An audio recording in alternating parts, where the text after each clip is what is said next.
LA This Week. I'm Anna Marco, sitting at Justice Ruth Ginsburg's desk. Well, not the real one, but you'll get to do this and more at the Notorious RBG exhibit at the Skirball Center. That story coming up. The upcoming midterm elections are coming up soon. How voting by mail has become much easier. The story next. The expected vacancy of an LA City Council district seat in the San Fernando Valley has constituents there wondering what will happen next. A special election could be one option. I'm Gil Reyes with a story next.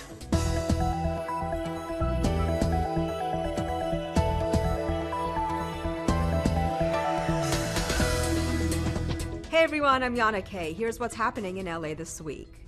The Great Shakeout may have started in California, but the quake preparedness event has now spread around the world. Here in LA, this year's Shakeout comes with a new announcement and an early warning system demo. Anna Marcos has more.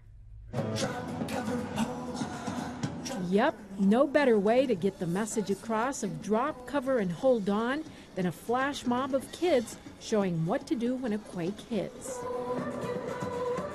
This was the Great Shakeout's annual earthquake preparedness event at LA City Hall, and it looks like some viewers got the message. If there's an earthquake, you have to do it. It's good to do it in dance because you can show other people to do that to be safe. But the Shakeout mobile, the emergency kits, and this map showing the tangled knot of California's earthquake faults were only the first course in this earthquake preparedness feast. Over at the City Hall Rotunda, Mayor Eric Garcetti and earthquake experts renewed their commitment to make LA the most earthquake-ready city it can be. We know that the next earthquake will hit. The goal is to ensure that a disaster does not become a catastrophe. And this year, LA is introducing its own early warning system, which includes a Shake Alert LA app, in which people get warned early about an earthquake through their phones. And over the next several months, the smartphone-based application will be tested with city employees ahead of a public release at the end of the year.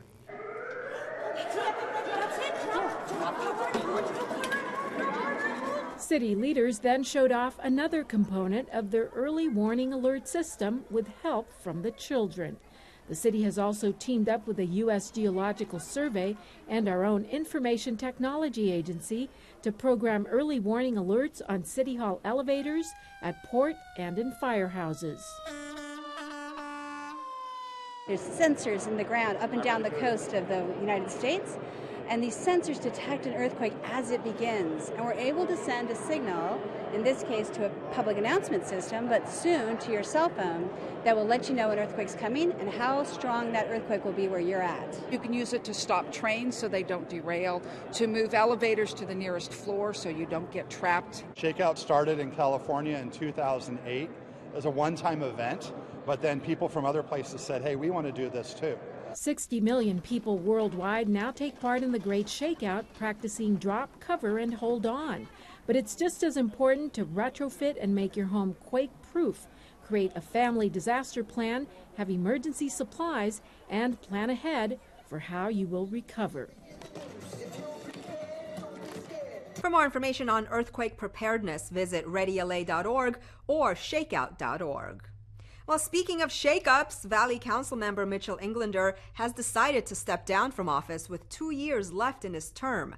Gil Reyes reports on what the city's options are for keeping CD12 represented. Valley Councilman Mitchell Englander's surprise announcement that he'll be stepping down at year's end has some 818 residents worried. How soon can folks in Northridge, Granada Hills, and Chatsworth have a person they selected on the city council again? City Clerk Holly Walcott explains the options. One allows the city council to choose a full voting member to represent the district through December 2020. That's when Englander's term would have ended had he stayed. Or we could have the people choose a successor in a special election as early as next year. I would urge everybody in Council District 12 to write a letter or send an email to the City Council in care of the City Clerk expressing what they want to happen. I think the reason a special election is usually called is for that very reason, is so that people have the representation that they've chosen. Now, the last time something like this happened was back in 2016, when then 7th District Councilman Felipe Fuentes bailed to become a lobbyist. For 10 months, LA City Council President Herb Wesson filled in as caretaker of that area until a new council member was elected and sworn in. But while that vacancy lasted 10 months, this Valley vacancy could last 2 years unless there's a special election. If it happens, the city clerk has tips for residents wanting to run. Honestly, go door to door. Start talking to people. Know who your constituents are. Know what they want. Know what's important to your community. Attend neighborhood council meetings. You can stay up to date on this matter and more on Twitter. Check out at LA City Clerk. As the city decides on Englander's replacement, we'll be voting on a whole bunch of other issues come Election Day. And if you vote by mail, it's now easier than ever thanks to a new system and a new look. Have you opened your vote by mail ballot yet? It looks different this time. And as we told folks in downtown's Arts District, it's simpler. As long as it's easy for me to understand what I'm voting on, that's all that matters. Local officials say voting by mail has never been easier. In the past, you had the list of candidates on one guide and then their corresponding numbers with the ovals you needed to fill in on the other. This time around, everything is consolidated into one ballot. Here's a fun example of what we mean. See? Candidates and ovals together. Rather than trying to match up numbers. Now it is multiple pages. You could receive 3 pages, you could receive 7 pages, and it's both sides. So if you have multiple voters in your household, please don't mix up the pages. LA City Clerk Holly Walcott reminds us Election Day is Tuesday, November 6th. Several congressional contests that could flip Congress are up for grabs. Also on the line is the governorship, a measure aimed at expanding rent control, and a possible repeal of the gas tax. That should not be repealed. I feel very strongly about that. It's already been passed. Gas is already too cheap here, and I think that we should absolutely be paying for this to subsidize our road repair. And that could impact people's quality of life, and that's why you need to show up and vote. Either in person, online, or by mail. By the way, postage for LA voters is free. You know what else will be free? Rides on Metro on Election Day. That's right, free fares on buses and trains Tuesday, November 6th to help make sure you cast your vote. While they've dedicated their lives to serving others, now they're getting the recognition they deserve. Amy Liu introduces us to SHeroes. Judy Jackson is an assistant principal in the inner city. She works with children who may come from disadvantaged or broken families, but she's always there as someone they can count on.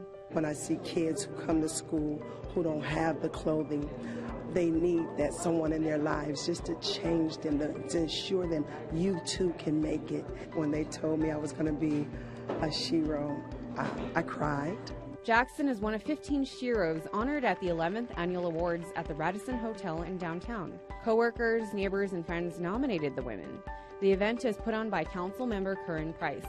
Well, we're excited to celebrate women in our community who are really making a difference. We've decided long ago to celebrate not only those who are famous and those who get a lot of publicity, but those unsung heroes and sheroes as well. Another Shero, Evelyn Gomez Villaflor, teaches at Los Angeles Trade Tech College and works in child development. She hopes to be a role model to inspire her students to achieve an education, just like she did. The most rewarding thing about my job is that students can see that I come from the same place that they come from, and that they can see that if I was able to do it, because I come from a very impoverished community. I'm an immigrant myself, and that I didn't even learn English until I was 12 years old, and that for them to see that, like they say, if she did it, I can do it. I was very surprised and humbled to be representing our college, our community, and not only that, our Latina women. A surprise for a group of women who go above and beyond. It's their time to shine. Councilmember Price hopes that the event will inspire others to become Sheroes in their own community. Well, she's the OG Shero. As an Associate Justice of the U.S. Supreme Court, Ruth Bader Ginsburg has one of the greatest legal minds in our generation. But lately, she's become a popular icon and meme as well. Here's more on the Notorious RBG exhibit. After 25 years on the bench, how does one go from heavyweight liberal Supreme Court justice to popular rapper meme on the internet? Justice Ruth Bader Ginsburg, now better known as Notorious RBG, has been compared to the late rapper Notorious B.I.G. for her ferocious dissenting opinions on the bench. It's all part of the Notorious RBG exhibit at Skirball Center. The majority of the Supreme Court gutted a major provision of the Voting Rights Act under a theory that racism no longer mattered and was over.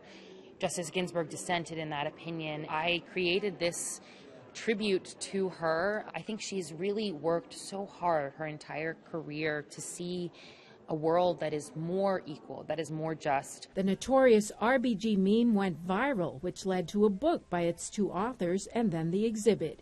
Here, viewers get a close-up look at how Ginsburg grew up, at her gnarly workout regimen, 20 push-ups at a time, at her struggle to finish law school and get a job at a time when women weren't hired for legal work, and her fight for women's rights and civil rights both during and before her Supreme Court nomination.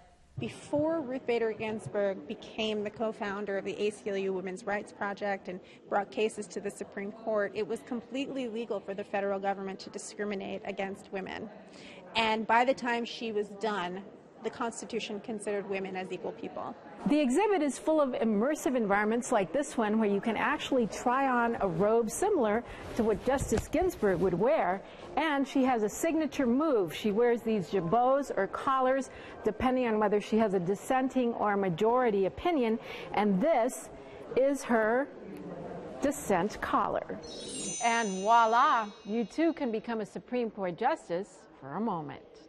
It looks very different than your traditional history exhibition because we encourage you to touch and play and explore, and in some cases, physically try on things.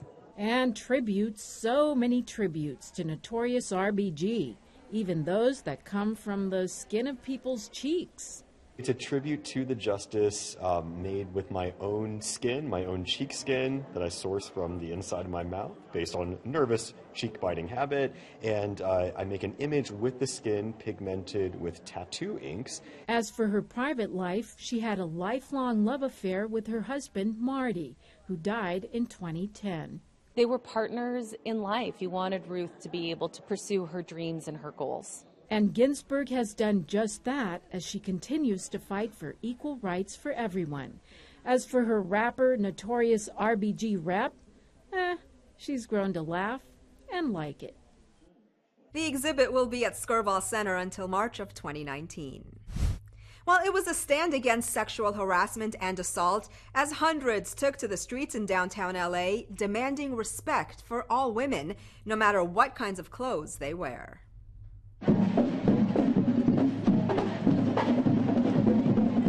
Women should not be afraid to walk down the street half naked and be harassed by men, or for people to think that we want it. I'm here to support all the women, their bodies. They can do whatever they want with them. Nobody can tell them what to do. This is SlutWalk Day, so this is the day that we can be free, dress up a little bit sexy, and don't judge people how they're dressed or how they look or how skinny or fat you are. We need to stop this. So we're here to empower women, stand for what's right, and go sluts. I'm here for anti-shaming for trans women, and the anti-culture against rape here is not good enough. We want to support other women. We want to support anybody who's been a victim of sexual assault. We want to support and bring positivity to their lives. That we're marching for hope that things will change. Why would it ever be your fault? If you say no, if you cannot say no, it's not your fault. It is whoever raped you's fault. Men need to learn consent because it hurts people when you don't. You need consent. A yes is a yes. No means no. There are people that love you and believe you, and the world is changing. Have hope. We have a slut walk. We have people organizing. We have people protesting. Things are changing for you. And vote. That will get people out of office who believe in silencing us. Vote. Activist and feminist Amber Rose started the annual walk, which is now in its 4th year. Over at La Plaza, Angelinos came together for another common cause, celebrating and mourning loved ones who are no longer with us. El Velorio at La Plaza de la Raza was all about community and giving back. Ouch! That foot in the fire has got to hurt. Oh, wait, these people are all supposed to be dead, or at least dressed up like it anyway, so maybe it doesn't hurt. As the Day of the Dead holiday descends on Angelinos, this El Velorio event helps honor those who have passed on. In English, it's the wake, so it's a part of the whole death process, and that's one of the reasons why I decided to call it El Velorio. Day of the Dead is about a month-long celebration of life and death and family and friends, and I'm a person that respects both life and death. I actually have it tattooed on my chest. The Mexican-American celebration honors all dead loved ones, but at least on this night, it focuses on artists and musicians like dead mariachis. And this is a representation of some of the musicians that have passed, and also some of the battles that we fought to get where we're at. I personally had a daughter and a son that passed away, so kind of just in memory of them. I always celebrate their lives. Always, every day. The dead here apparently come in all shapes, sizes, and forms of expression, from scary and tense to the downright nice, sweet, and friendly. Or we leave this one for you to decide. A Catrina is a woman from the Day of the Dead, and most commonly they're all dolled up. They are in gorgeous gowns, gorgeous makeup, and usually as we see them, they're skeletons. My makeup represents, more a living culture that is still going on here in Los Angeles, a culture so beautiful that needs to become bigger, and that not many are really knowing of it. Kind of like Halloween, but not really. We bring photos of our deceased, and it's a day to honor them. It's very different from Halloween. Halloween is just, in my opinion, is just a costume party. Costume party or not, it's a chance to celebrate life and death and art, whether you're ghoulish, happy, beautiful, or sad. And you have 30 days to do it. El Velorio helped raise funds for La Plaza de la Raza Cultural Center. Turning now to another cultural event, crowds came to Pershing Square to celebrate Oktoberfest. Now, here in LA, we of course change it up a bit by mixing some local brews with traditional German ones.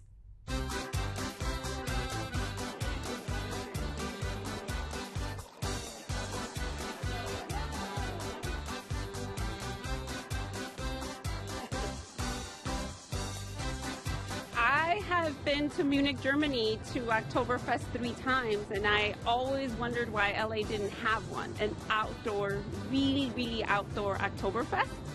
And so 3 years ago I embarked on putting it together. This is our 3rd year, and it's been successful. People have responded well to it.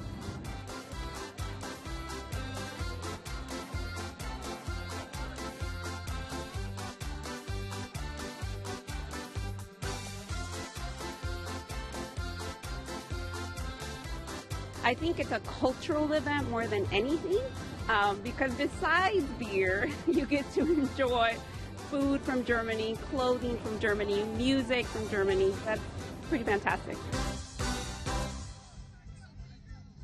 The first Oktoberfest in downtown LA took place in 2016. Well, it's become a beloved annual tradition of music, art, and community. Rasha Goel takes us down by the LA River to the Frogtown Art Walk. Art, food, entertainment, and much more along the LA River in Elysian Valley. It's the 11th annual Frogtown Art Walk, a community festival that brings artists, businesses, and residents together.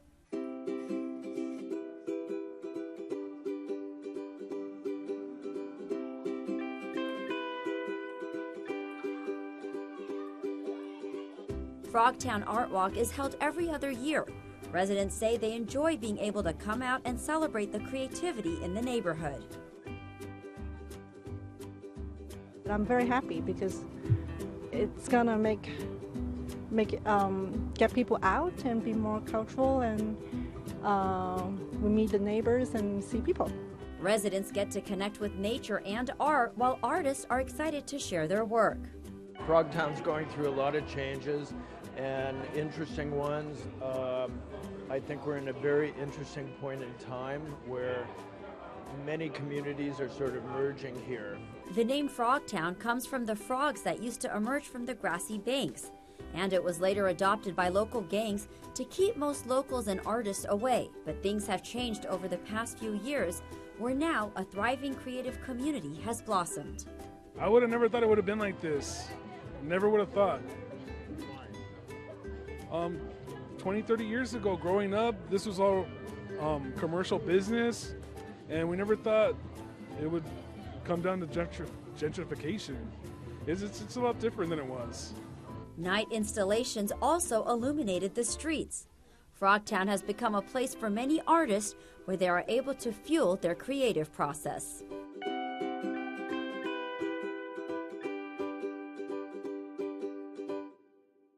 As you just saw, free pedicabs were offered along the LA River path during the event. A new care center for people experiencing homelessness. The LADWP gets the valley ready for an earthquake, and a grant helps improve access to the LA River from Studio City. All these stories in Citybeat. Mayor Eric Garcetti joined Councilmember Gil Cedillo and other state and local officials for the grand opening of the Pico Union Recuperative Care Center, where homeless Angelinos can heal after being discharged from the hospital and be connected to housing resources and social services. Amenities include semi-private rooms, an informal clothing closet where residents can access donated clothing and accessories, regular visiting hours, and a community garden for neighbor and client use. Thank you all so much for making this day possible. We will end homelessness in LA. City leaders visited the construction site of the longest earthquake-resistant pipeline project in the nation. The project, located in the San Fernando Valley, is adding 4 miles of LADWP pipe that transports water over the San Fernando Fault in Silmar to residents in the Sunland-Tahunga area of the valley. The project is part of LADWP's commitment to meet the mayor's goal to install a total of 14 miles of earthquake-resistant iron pipeline by 2020. City and state officials also celebrated $150,000 in new funding to revitalize the Studio City Greenway along the LA River.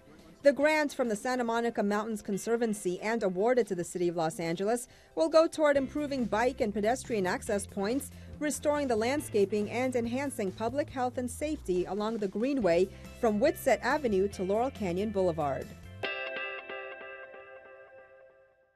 It's made up of a unique list of ingredients like chocolate, cinnamon, chilies, and more, creating a rich, intense flavor. It's mole, a Mexican sauce that simmers in tradition.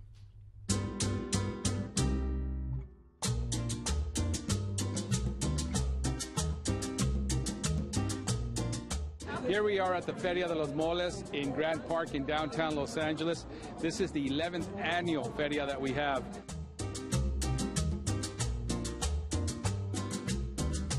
The mole came about back in the Oaxaca when we wanted to make a dish that combined our ingredients. And during the colonization period, as we started doing trade and everything, we gained more products. It goes very well with just about anything.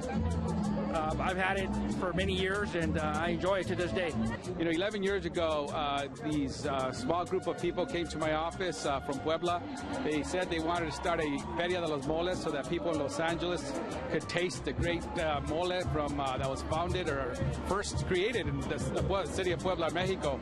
And here we are 11 years later, has become one of the largest outdoor food festivals in the United States.